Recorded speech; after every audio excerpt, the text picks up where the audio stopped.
အတန်ချက်ဆက်နဲ့ unit ဝါသနာရှင်များအားလုံးပဲမင်္ဂလာပါကျွန်တော်ဒီနေ့ဗမာ unit လေးနဲ့ပတ်သက်ပြီးတော့ဒီသုံးစွဲသူတွေကိုအရေးကြီးတဲ့ message လေးတစ်ခုပေးချင်ပါတယ်အဲ့ဒါကဒီ unit လေးတွေကိုရေဝင်တဲ့အခါမှာဘာတွေဖြစ်သွားတယ်လဲဆိုတာကိုပြောပြချင်ပါတယ်ဒီ unit လေးတွေကတော့ဒီဥစဉ်တစ်ပါးပေါ့နော် unit ထဲကိုရေတွေဝင်ပြီးတော့ဒါပြန်လာပြင်းတဲ့အနေအထားလေးပါ unit ထဲကိုရေတွေဝင်သွားတဲ့အခါမှာဒီတန်တဲ့ပစ္စည်းတွေကရေနဲ့ထွေထွေပြီးတော့တန်ကြီးတွေထားလာပါတယ်အဲ့ဒီတန်ကြီးတွေကပဲအမုံမွားတွေဖြစ်ပြောင်းပြီးတော့ဒီအတွင်းထဲမှာရှိတဲ့တန်လိုက်တွေကိုဒါကတ်နေပါလိမ့်မယ်ဒါဒီကျွန်တော်တို့ဗီဒီယိုထဲမှာတွေ့ရတဲ့အတိုင်းပဲဒီတန်လိုက်တုံးတွေမှာအမုံမွားတွေမတန်တဆကတ်နေပါတယ်အဲ့လိုဖြစ်နေတဲ့အခါမှာ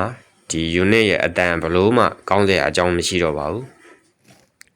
မြင်မြန်လဲပျက်စီးလွယ်ပါတယ်ဒါကြောင့် unit ကဘလောက်ပဲအသစ်ပဲဖြစ်ပါစေအောင်ရေဝင်တာနဲ့ဒီ unit ရဲ့ quality ကအနည်းနဲ့အမြန်ကျမှာပါဒါကြောင့် unit လေးတွေကိုတုံးတဲ့အခါမှာအတက်နိုင်ဆုံးရေမွေအောင်ဂရုစိုက်ရပါမယ်မိုးရင်းလို့အခါမျိုးမှာဒီအမိုးကောက်မှာဖွင့်ဖို့မတက်တာလို့အပြင်ထွက်ရတဲ့အခါမျိုးမှာလည်းဒီဟွန်းလေးတွေကိုနည်းနည်းအောက်ကိုစိုက်ထားပါတော့စိုက်ထားတဲ့အခါကျရင်ရေဝင်တက်တာပါလိမ့်မယ်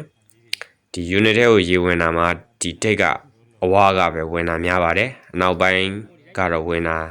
စရာမရှိပါဘူးဒါကြောင့်ရေမဝင်အောင်ဂရုစိုက်ရပါလိမ့်မယ်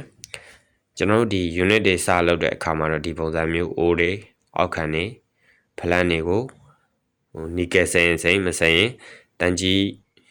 မကတ်အောင်ပေါ့နော်တန်ကြီးမကတ်တဲ့ဆေးတစ်မျိုးမျိုးသုံးပြီးတော့လုပ်ရပါတယ်ဒါမဲ့ရေမဝင်တော့ဒီအရာတွေကရေရှည်ခံပါတယ်ရေနဲ့ထိတွေ့သွားတဲ့အခါကျရင်ဒီအရာတွေကလည်းရေကအဝင်မရှိပြီးအထွက်မရှိတဲ့အခါကျတော့အတွင်းထဲမှာဒီရေအိုင်ပြီးတော့ဒီကြာလာလို့ရှိရင်ဒီတန်တွေကတန်ကြီးတက်ပြီးဆွေးလာပါတယ်